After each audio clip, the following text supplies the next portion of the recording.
My name is James Crowell, and I've been with Shawnee County, Kansas for 19 years. This project is a $48 million project to improve our event center facilities.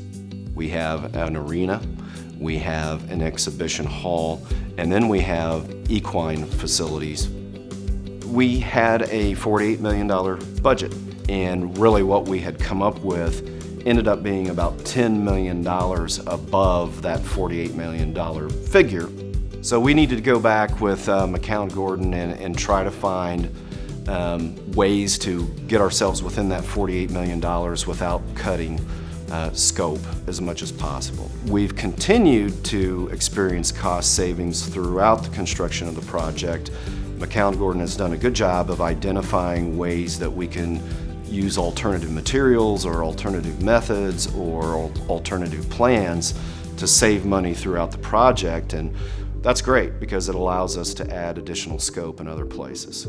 I feel like I'm in a modern facility now. I feel like I'm in a facility that could be in any large city, and it's going to have modern amenities, modern Wi-Fi, video boards, and all of the features that people come to expect now in 2020. So I think they're going to be excited about it.